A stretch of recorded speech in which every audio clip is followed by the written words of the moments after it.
Sejam bem-vindos a mais uma aula e hoje nós iremos falar sobre os impactos socioambientais das usinas hidrelétricas. Eu sou a Tayane Amorim e eu faço Ciências Biológicas.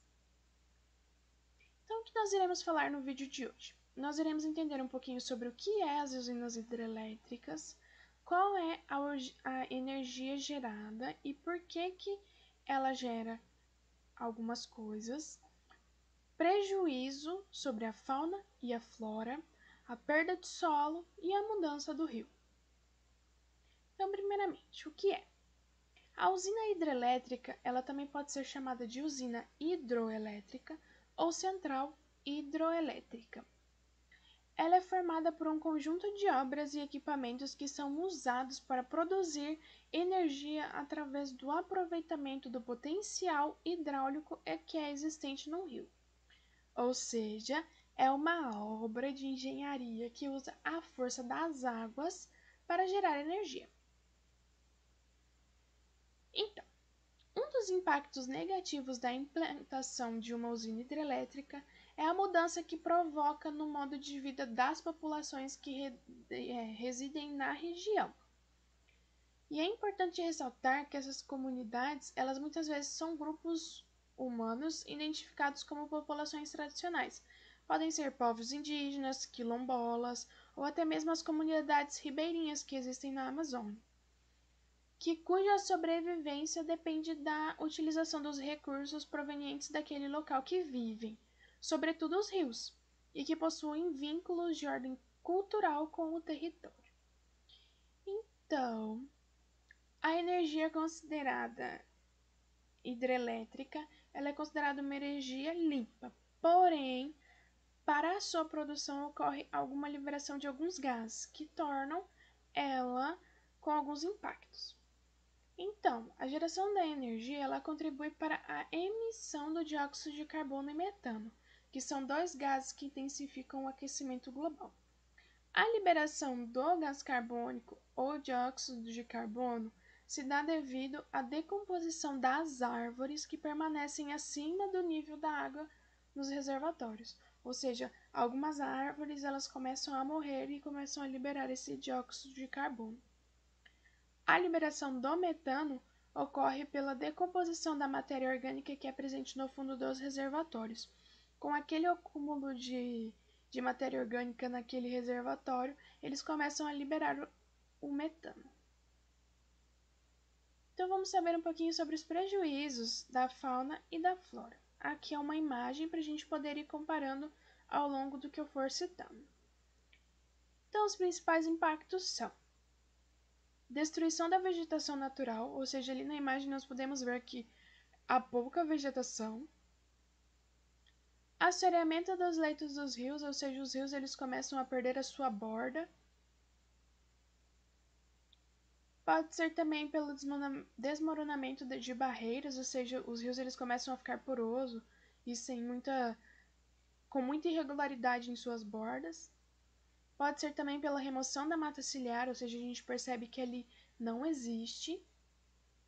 A acidificação da água, quando a área a ser utilizada para o reservatório da usina não é limpa de modo adequado. E a perda da flora e fauna aquática e terrestre nativas daquele local. Outra imagem para a gente poder analisar. Então, existe também a extinção de peixes por interferência nos processos migratórios e reprodutivos, poluição das águas, contaminação e introdução de substâncias tóxicas nos reservatórios, implantação de barreiras físicas que impedem migrações sazonais de espécies, perturbando o equilíbrio do ecossistema, e também a diminuição do sequestro de carbono pela vegetação inundada, que contribui pelo efeito estufa. Uma das espécies mais atingidas são as espécies de peixe, pois devido a essa barreira que vocês podem ver de concreto, muitos peixes que nadavam de um lado ao outro para se reproduzir e depois voltar ao seu lugar de origem, eles não conseguem mais porque existe aquela barreira. Então muitas vezes eles não conseguem reproduzir ou até mesmo eles botam seus ovos ali próximo, porém esses ovos acabam morrendo devido à força que a água é passada de um lado para o outro. A perda do solo. O solo da área inundado, ele se torna obrigatoriamente inutilizado para outras finalidades, ou seja, aquele solo ele não vai ser mais utilizado. Isso se torna uma questão de regiões predominantemente planas, ou seja, quando a área é mais plana, mais largo será o reservatório. Então, a potência da usina ele é dado pela relação entre a vazão do rio e o desnível do terreno. Se o terreno ele apresenta um baixo desnível, uma maior quantidade de água deverá ser armazenada, o que implica em uma maior área de reservatório, ou seja, quanto mais plano, mais água vai inundar ao redor. As mudanças no rio. Os rios eles tendem a possuir um equilíbrio dinâmico entre descarga, velocidade média da água, carga de sedimentos e morfologia do leito. Então aqui é uma imagem.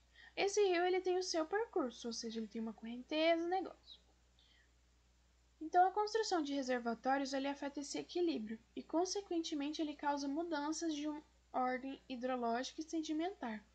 Não apenas naquele lugar que vai ser represada aquela água, mas também na área do entorno e no leito abaixo da represa.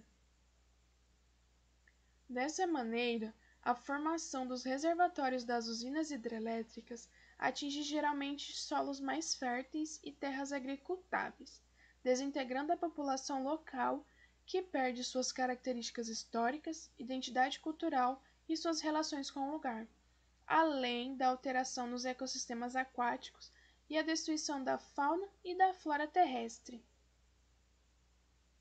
Essa foi a nossa aula de hoje sobre os impactos socioambientais das usinas hidrelétricas, onde elas têm riscos e impactos gravíssimos para a nossa fauna, flora e também para a nossa população que vive ao redor daqueles rios e que dependem daquele alimento que está ali disponível. Essa foi mais uma aula. Muito obrigada e até a próxima!